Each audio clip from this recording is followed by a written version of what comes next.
De acuerdo a las cifras entregadas por la Superintendencia de Educación, entre 2013 y 2014 el organismo recibió 1.456 denuncias de apoderados por discriminación en colegios.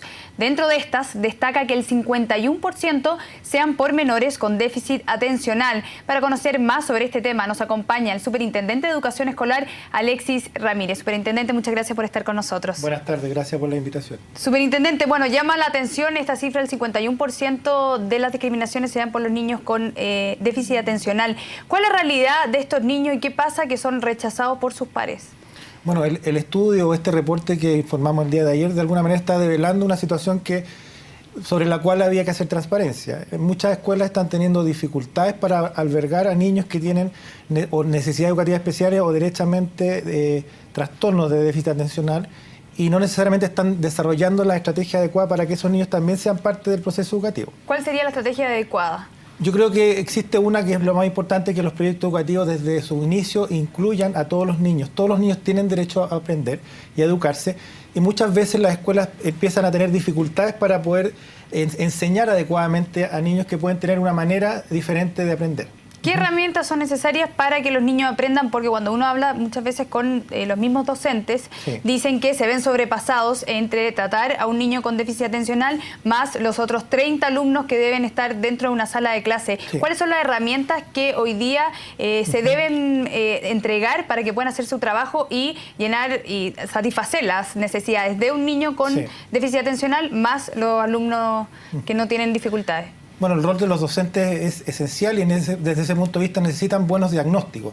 Trabajar con buenos diagnósticos y también con tener sistemas de apoyo que puedan permitir acompañar adecuadamente a estos niños. Hoy día en nuestro sistema existen algunas herramientas de apoyo y es necesario ocuparlas al máximo para poder integrar a todos nuestros niños.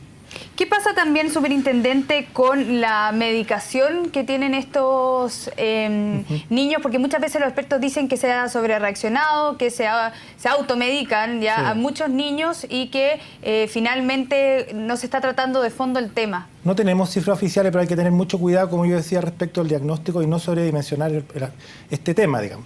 Es necesario tratar adecuadamente a cada niño dependiendo de su realidad y no sobrediagnosticarlo, porque efectivamente podríamos estar marginando a un niño por una condición que finalmente no sea la correcta. ¿Esta discriminación viene de parte de los mismos alumnos, compañeros, o más bien del profesor, por ejemplo? Según los datos que analizamos el día de ayer, efectivamente hay una mayor preeminencia de situaciones de discriminación desde los adultos hacia los niños y nos debe preocupar. Y también datos bien importantes respecto a que estaría ocurriendo con mayor frecuencia en el primer ciclo de la enseñanza básica. ¿Por qué se da ahí? A diferencia de las mujeres, por ejemplo, en los hombres se da más entre los 6 y los 9 años, con diferencia de las mujeres que es más en la adolescencia. ¿Qué pasa con los niños hombres que se da ahí mayor discriminación? No lo tenemos muy analizado, pero yo creo que es un tema también de manejo y de capacidades que hay que desarrollar en nuestra escuela. Nuestros docentes tienen que contar con mayores capacitaciones, por ejemplo, para poder abordar a estos niños y también con los apoyos necesarios para que este sea un proyecto del aula y también un proyecto de la escuela. Superintendente, también hay otra cifra que llama la atención, que el 10% de estas discriminaciones se da por características físicas o de apariencia personal. ¿Qué pasa ahí también con un tema cultural o cómo se da esa discriminación? Bueno, yo diría que este podría ser, si uno lo analiza, un tema más bien histórico.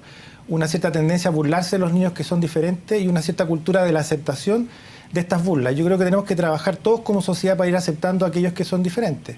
¿Y cómo hacerlo eso? Porque también, por ejemplo, en el caso de los déficits atencional también se da lo mismo. Muchas veces la apariencia que se dan es que estos niños no aprenden, que les cuesta más, pero a la larga muchas veces de ellos son más creativos, tienen un mayor desarrollo, luego, por ejemplo, en el ámbito laboral, más a futuro. ¿Qué pasa culturalmente que hoy día el estilo educacional tiene que ser, por ejemplo, que todos aprendan a cierto nivel, que tienen que ir a un ritmo igual y hay unos estándares que al final quizás son mal aplicados?